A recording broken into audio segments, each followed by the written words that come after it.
ABP Ganga, खबर आपकी, जुबान आपकी। 2020 को हर कोई अलविदा कहने को बेताब है और 2021 में नए जोश और नई ऊर्जा के साथ एंट्री करने को बेताब है। ऐसे में ये जानना बेहद जरूरी हो जाता है कि आखिर 2020 में क्या हुआ, कैसा रहा साल। आइए अपने खास कार्यक्रम के तहत आपको दिखाते हैं साल 2020 के बड़े घटनाक्रमों, झलकियां, जिसमें सियासत भी है, कोरोना भी है, विवाद भी है और आराध्य भी है।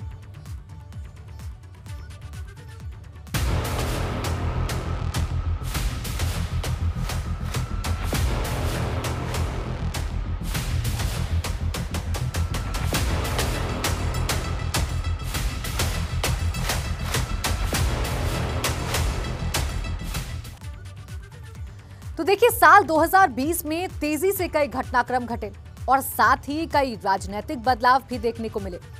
ऐसे में देश के सबसे बड़े राजनीतिक सूबे में कितनी बदली सियासत और कैसे मची राजनीतिक उथल-पुथल, आइए आपको दिखा दें।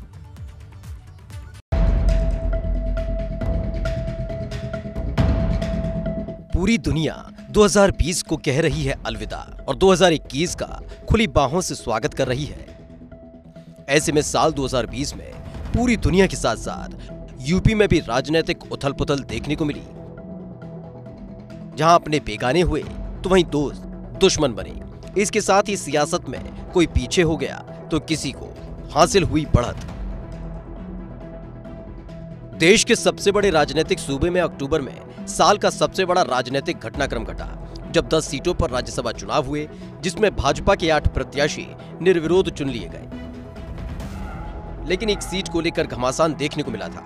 बसपा ने रामजीत गौतम को मैदान में उतारा था, तो वहीं समाजवादी पार्टी ने प्रकाश बजाज को मैदान में उतारकर लड़ाई को दिलचस्प बना दिया था। इसी बीच बसपा के 7 विधायकों ने बागी रुख अख्तियार कर लिया। वो बात अलग है कि समाजवादी पार्टी समर्थित प्रत्याशी प्रकाश बजाज का पर्चा खारिज हो गया और रामजीत गौतम राज्यसभा पहुंचने में कामयाब रहे। इस तरह भाजपा के 8, समाजवादी पार्टी का 1 और बसपा के 1 प्रत्याशी उच्च सदन पहुंचे। लेकिन ये रार उसके बाद बढ़ती चली गई। राज्यसभा चुनावों के दौरान बसपा के 5 विधायकों ने अपनी ही पार्टी के खिलाफ बगावत का झंडा बुलंद कर दिया और राज्यसभा चुनाव में बसपा प्रत्याशी रामजीत गौतम के प्रस्तावक के तौर पर दर्ज बसपा विधायक असलम रायनी, असलम अली, मुस्तफा सिद्दीकी, हाकिमलाल बिंद और हरगोविंद भार्गव ने अपना नाम वापस ले लिया। जिसके बाद ये बगावत बढ़ती चली गई थी, जिसमें बसपा की विधायक सुषमा पटेल और आजमगढ़ की सिगड़ी से विधायक वंदना सिंह भी बागी हो गई। इस दौरान सभी विधायकों को सपा दफ्तर जाते देखा गया। अटकलें लगने लगी थी कि सभी विधायक सपा में शामिल होने जा रहे हैं। बसपा प्रमुख मायावती ने सपा और अखिलेश यादव पर हमला बोला और उनको दलित विरोधी बताया था। साल 2019 में जहां एक तरफ यूपी की राजनीति के धुरविरोधियों की दोस्ती का गवाह बना था, तो वहीं 2020 में वही दोस्ती दुश्मनी में तब्दील हो गई। 2019 के लोकसभा चुनावों के दौरान सपा बसपा गठबंधन हुआ था, जो पूरी तरह नाकाम रहा और फिर रिश्तों में गांठें पड़ती चली गई। अक्टूबर 2020 के आखिर में हुए राज्यसभा चुनाव के दौरान समाजवादी पार्टी ने निर्दलीय प्रत्याशी को समर्थन दिया, तो बसपा प्रत्याशी की राह मुश्किल हो गई थी। वहीं बसपा के 7 विधायक बागी हो गए और सपा के संपर्क में नजर आए। जिसके बाद बसपा प्रमुख मायावती ने सपा पर हमला बोला और 2019 में हुए गठबंधन को भूल बताई थी। तो वहीं गेस्ट हाउस कांड मामले को वापस लेना भी सबसे बड़ी राजनीतिक भूल करार दिया था। इसके साथ ही सपा को राजनीतिक तौर पर नुकसान पहुंचाने के लिए भाजपा को समर्थन करने का संकेत भी दे दिया था।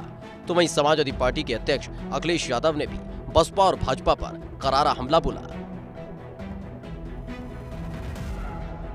साल 2020 उपचुनावों का साल रहा, जिसने किसी को राजनीतिक तौर पर मजबूत किया तो किसी को कमजोर। साल 2020 में विधानसभा के उपचुनाव हुए और उपचुनावों में लगातार समाजवादी पार्टी को फायदा हुआ, तो वहीं भाजपा और बसपा को सपा ने चोट पहुंचाई। जहां एक तरफ 2017 में सपा ने 47 सीटों पर जीत दर्ज की थी, तो 2020 में उसके विधायकों की संख्या बढ़कर 49 हो गई। तो वहीं साल 2020 बसपा के लिए झटके से कम नहीं रहा। जहां एक तरफ उसके अपने ही विधायक बागी हो गए, तो उपचुनाव में भी उसे 1 सीट का नुकसान हुआ।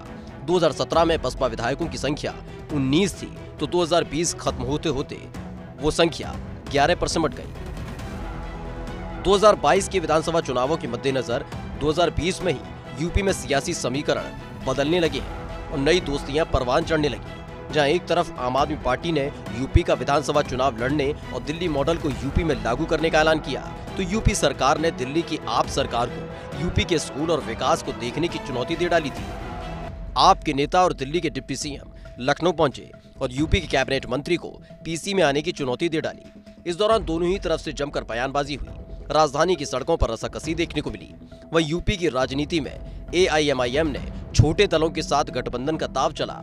इसके लिए सुहेलदेव भारतीय समाज पार्टी के अध्यक्ष ओम प्रकाश राजभर की पार्टी से गठबंधन किया, तो वहीं प्रगतिशील समाजवादी पार्टी के अध्यक्ष शिवपाल सिंह यादव से भी मुलाकात हुई, जो 2022 के यूपी विधानसभा चुनावों से पहले एक नया सियासी समीकरण बना रहा है। साल 2020 सपा के वरिष्ठ नेता और रामपुर से सांसद आजम खान के लिए सबसे बुरा साबित रहा।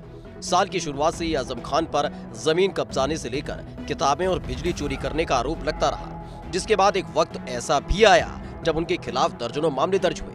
जौहर यूनिवर्सिटी में अनियमितता के चलते दीवार को ढहा दिया गया, तो वहीं इस कार्रवाई की जद में आजम खान के बेटे अब्दुल्ला आजम और उनकी पत्नी तंजीम फातिमा भी आ गई, जिन पर कई मामले दर्ज हुए और फिर आजम एंड फैमिली को जेल जाना पड़ा था। लेकिन साल खत्म होने से पहले ही आजम खान की पत्नी तंजीम फातिमा को बेल पर जेल से रिहा कर दिया गया, लेकिन आजम खान और उनके बेटे अब्दुल्ला आजम अब भी जेल में बंद हैं। समाजवादी पार्टी के अध्यक्ष अखिलेश यादव और उनके चाचा शिवपाल सिंह यादव के बीच जारी टकरार की तस्वीरें सभी ने देखी होंगी, लेकिन साल 2020 में इस दौरान कई मौके ऐसे आए जब अखिलेश यादव और शिवपाल सिंह यादव एक साथ नजर आए और कयास लगाए जाते रहे कि एक बार फिर से यादव परिवार एकजुट हो सकता है। त्योहारों के मौके पर दोनों एक दूसरे के करीब नजर आए।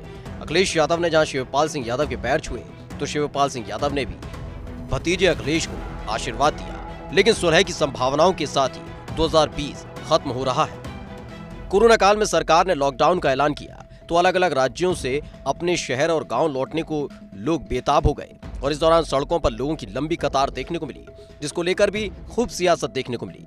कांग्रेस ने पलायन करते लोगों के लिए यूपी बॉर्डर पर बसों को खड़ा कर दिया, तो वहीं यूपी सरकार ने बसों को यूपी में एंट्री नहीं करने दी, जिसको लेकर कांग्रेस और भाजपा के बीच सियासी वॉर देखने को मिला। Bureau report, ABP Ganga.